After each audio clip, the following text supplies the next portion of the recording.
waxaa badanaa maskaxdaada kusoo dhici jiray ama maskaxdaadu soo qaban jirtay meelo qurux badan oo xiise leh oo loo booqdo oo lagu ogol yahay oo dadka booqdana dowladahoodu aad u soo dhoweeyaan balse maankaaga weligaa ma ku qabatay meelo iska day inaad booqatee aan lagu ogolayn inaad cagta saarto. haddaba maanta waxaan ka waramaynaa 10 meelood oo lagu ogolayn inaad cagta saarto ama aad ka soo ag dhowaataba sababo jira daraadood.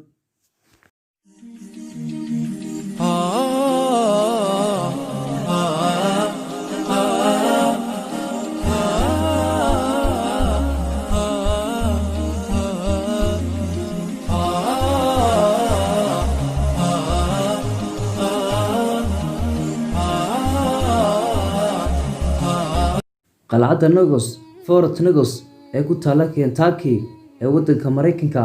qalcadda Nogos waa meesha ugu badan ee lagu kaydiyo dahabka Mareykanka. qalcadda Nogos waa meesha ugu ilaalada adag caalamka. waxyaabaha xiisaha leh ee ay leedahay waxaa ka mid ah kuwa aan shaqaalaha ka mid ahayn waxay ku geli karaan qalcadda habab badan oo isku tegtegay si ay u galaan waa inay helaan hababkaas, halka gebi ahaan shaqaalahana mid ka mid uu garanayo habka lagu galo. waxay dhismaha ku geli karaan inay caawimaad weydiistaan asxaabtooda maadaama dhismuhu ka samaysan yahay dhagxaan iyo biro, taasoo lagu adkeeyey in dibadda laga soo weeraro. geedhka Pluto Gate ee ku yaala Tukriga.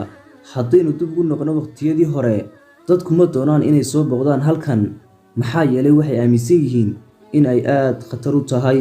marka loo eego taariikhyahankii hore ee Strabo, kaasoo ku warbixiyey in aan halkan lagu badbaadi karin kadib markii uu booqday, sidaas ayuu qoray isagoo tijaab ahaan ugu tuuray shimbir. kadib isla markiiba shimbirtii way soo dhacday waxaana qaadatay neefteedii ugu dambeysay kadib way dhimatay. geedhka Pluto waxay xaqiijiyeen saynisyahanadu 1965 kadib markii ay cabireen xaddii hawada carbon dioxide-ka oo halka laga helayo habeenkii. marka heerkulku hoos u dhaco, neefta carbon dioxide way ka culus tahay hawada waxaanay samaysaa nooc xaroob kala geedhka hoostiisa, taasoo khatar gelinaysa dadka halkaa ku nool noloshooda. si kastaba ha ahaatee maalintii waa caadi maadaama cadceeddu kala kaxaynayso neefta carbon dioxide-ka, taasoo khatar gelinaysa dhammaan noolaha halkaas ku nool maadaama hawada aan qaadan karin. jasiiradda Bougainville ee ku taala Talyaaniga. Bougainville waa jasiirad yar taasoo ku taala Faynas iyo Leyda dhexdooda ee dalka Talyaaniga. waqtiyadii hore waxaa loo isticmaali jiray goob lagu karantiilo dadka qaba daacuunka, waxaana martigelisay 160,000 oo qof oo qaba xanuunka daacuunka. marka loo eego boqolkiiba 50 warbixinada laga gudbiyey ayaa waxay ahayd jasiiradda ciideedu waxay ka kooban tahay hadhaaga dadyoogii dhintay. kumay filna masiibadaasi kadib waxaabay noqotay cisbitaal dadka dhimirka iyo dadka niyadjabku haysto. waqti kadib waa la xidhay waana la mamnuucay in la galo. jasiiradda Niue ee ku taala Hawaii ee waddanka Mareykanka sidoo kale waxaa loo yaqaanaa jasiiradda mamnuuca.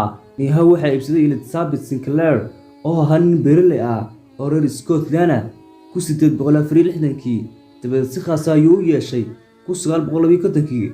jasiiradda waxaa soo wajahay cudurka loo yaqaano polio epidemic ama cudurka dabaysha, waxaana la isku dayey in laga fogaado faafitaanka xanuunka. waxaa lagu taliyey inaan la soo gelin ama aan laga bixin. nasiib wanaag muu jirin cid uu haleelay xanuunkaasi. jasiiradda dadweynaha ku hareeraysan imika waa 170 qof.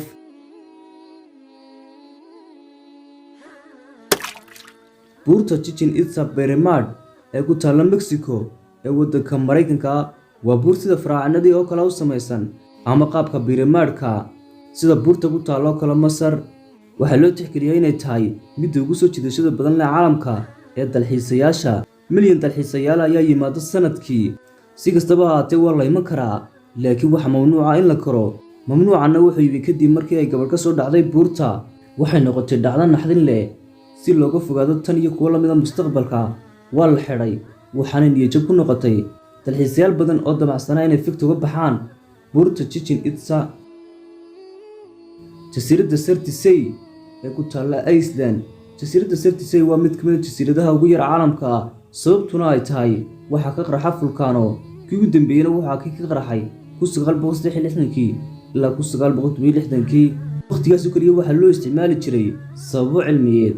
dalxiisayaashana mamnuuc ayay ka ahayd laga reebo cilmi baarayaasha.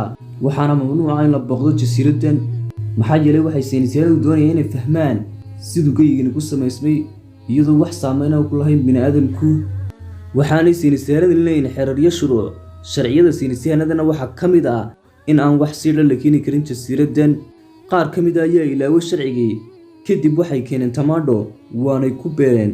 kadib saynisyahanadii waxay ogaadeen geedkan inuu ka soo jeedo, isla markiina waa laga saaray si ay u sii wataan baadhistooda. macbadka Grand Shrine of Ice ee ku yaala Japan.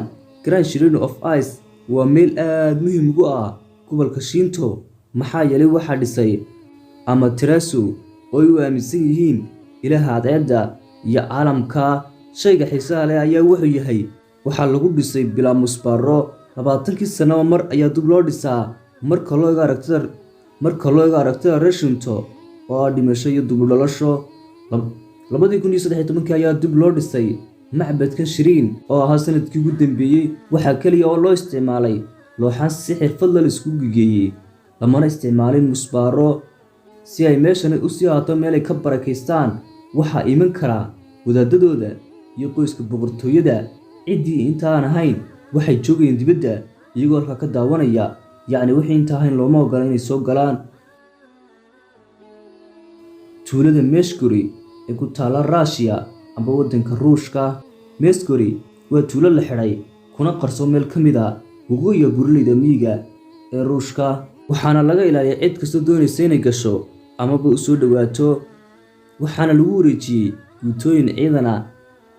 ma cadda 100% maxaa meeshan lagu ilaalinayaa sidii qaab sireed oo kale. mid ka mid ah warbixinada la aamini karo waxay sheegayaan inay tahay goobta gantaalada nukliyeerka ee gantaalada otomaatiga ah ee lagu control remote-ka. laakiin maadaama sarkaalada dowladdu aanay wax faalla ka bixin, ma hubno arrintaas. jasiiradda North Sentinel waa dhul yar oo ku yaala gacanka Bengal ee badweynta India. dadkii bulshada ku noolaa waxaa loo yaqaanaa Sentinelese. waxay diideen inay wax xidhiidh la sameeyaan caalamka iyo dibadoodaba, waxaanay ka hadheen dadka farakutiriska ee aan weli waxba ka taaban ilbaxnimadeena.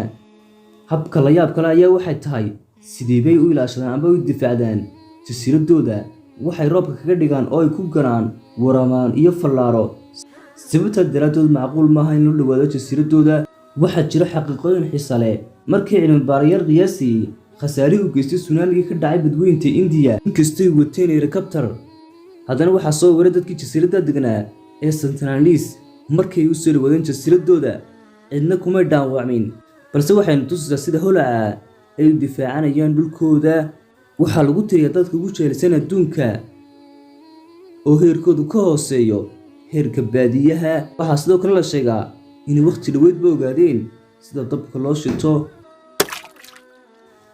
saqafka siidhka loo keydiyo ee loo yaqaano Svalbard Global Seed Vault ee ku yaala Norway. saqafka siidhka ee caalamiga ee ku yaala Norway waa meel muhiim inoo ah dhammaanteen, waxaana ku kaydsan 100 milyan oo siidhka adduunka oo dhan si loo soo celiyo boqortooyinka dhirta.